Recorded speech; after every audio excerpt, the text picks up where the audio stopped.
रोहित पवारांचे ते काका होते, त्यांचे जास्त जवळचे असतील, आमचे मित्र होते. तुमच्या मनात शंका ठेवू नका. आकाश पाताळ एक, पण या केसमध्ये जर कोणाचा घातपात असेल, कोणाचाही बाप असला तरी त्याला खोदून काढू. सहन नाही करणार. कदाचित तुमच्या तीव्रतेपेक्षा माझी तीव्रता कमी असू शकते, पण इतकी बोथट नाही आहे की अजितदादांच्या केसमध्ये कोणी कॉन्स्पिरसी करेल आणि आम्ही त्याला सोडून देऊ, त्याचा मुर्दाही खणून काढू, एवढं तुम्हाला मी आश्वस्त करतो.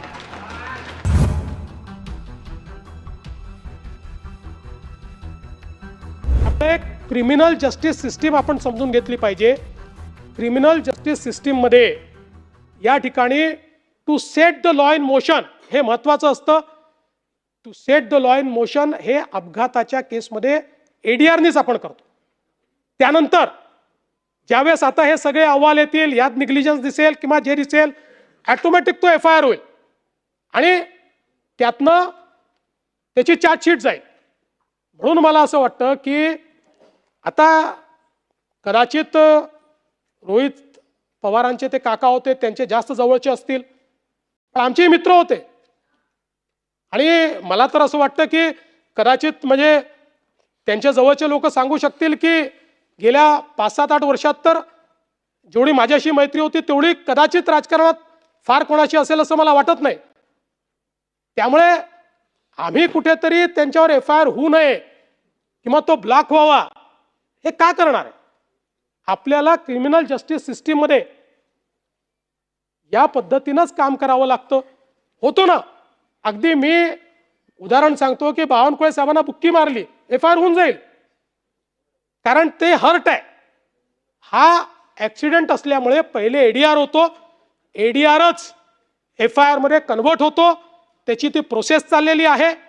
आणि मला असं वाटतं की ठीक आहे, आपल्या भावना तीव्र असल्यामुळे आपण राहुलजींना भेटलात, राहुलजींनी आपल्याला सांगितलं की तुम्ही कर्नाटकमध्ये जाऊन त्या ठिकाणी FIR दाखल करा.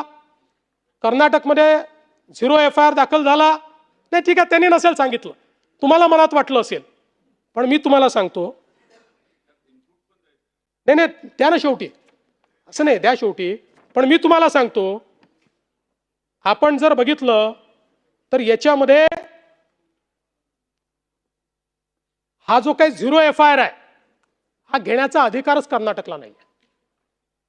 It is illegal. याचं कारण 0 FIR संदर्भातला नियम असा आहे की ज्यावेळी विक्टीम FIR करण्याच्या परिस्थितीत नसेल त्यावेळीच विक्टीमला 0 FIR करता येतो. जिथे FIR करायचा ज्यांचं ज्युरिस्डिक्शन आहे त्या ज्युरिस्डिक्शन मध्ये जर विक्टीम पोचू शकत नसेल तर 0 FIR होतो आणि तो 0 FIR हा त्या पोलीस स्टेशनला त्या ठिकाणी कन्वर्ट होतो. अशा पद्धतीनं 0 FIR घेण्याचं ज्युरिस्डिक्शन कर्नाटकला बिलकुल नाही. उद्या हे जे काही कर्नाटकने केलं आहे यात काय होणार, उद्या जर हीच पद्धत ठेवली तर आमचे विखे पाटील साहेब मुंबईच्या पोलीस स्टेशनमध्ये कर्नाटकच्या मुख्यमंत्र्यांच्या विरुद्ध 0 FIR नोंदवतील. आणि माझ्या दबावापोटी समजा नोंदला गेला, मी आणत नाही दबाव, नोंदला गेला आणि तो 0 FIR म्हणून जाईल. आणि म्हणून याकरता 0 FIR नाही आहे. मी आपल्याला पद्धती पण सांगतो, म्हणजे you may be aggrieved and you have all right to be aggrieved, पण त्याच्यातली पद्धत ही आहे, याकरता पद्धत अशी दिलेली आहे की अशा पद्धतीनं तुम्हाला जर वाटतं की FIR दाखल झालाच पाहिजे आणि समजा प्रशासनाचं मत आहे की ADR will be converted into FIR, तर याच BNSच्या कायद्याने तुम्हाला 175(3) दिलेला आहे, ज्याच्या अंतर्गत तुम्हाला संबंधित कोर्टात जाता येतं आणि कोर्ट डायरेक्ट करतं की याच्यात FIR दाखल करा. त्यामुळे हा जो काही कर्नाटकने जे काही केलेलं आहे तुमच्या मनात नसेल, पण हे कर्नाटकने राजकीय दृष्ट्या महाराष्ट्रामध्ये इन्व्हेस्टिगेशन नीट चाललेलं नाही, कुठेतरी इन्व्हेस्टिगेशन डिरेल करण्यात येत आहे, कुठल्या तरी दबावाखाली इन्व्हेस्टिगेशन चाललंय. अशा प्रकारे महाराष्ट्राची मानहानी व्हावी म्हणून कर्नाटकने हा रजिस्टर केलाय, अन्यथा नाही, याला शेमचा विषयच नाही. नाही नाही नाही नाही एक मिनिट. आणि म्हणून तुमची भावना नसली तरी खरं म्हणजे कर्नाटक मधल्या पोलीस स्टेशनने तुम्हाला हे सांगायला पाहिजे होतं की या ठिकाणी 0 FIR ची केस नाही आहे, कारण you have accessibility to the police station where it is registered, you have accessibility.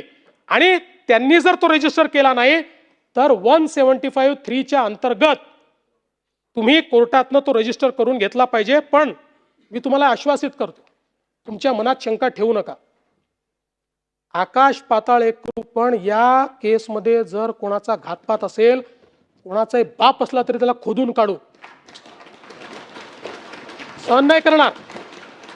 कदाचित तुमच्या तीव्रतेपेक्षा माझी तीव्रता कमी असू शकते, पण इतकी बोथट नाही आहे की अजितदादांच्या केसमध्ये कोणी कॉन्स्पिरसी करेल आणि आम्ही त्याला सोडून देऊ, त्याचा मुर्दाही खणून काढू, एवढं तुम्हाला मी आश्वस्त करतो.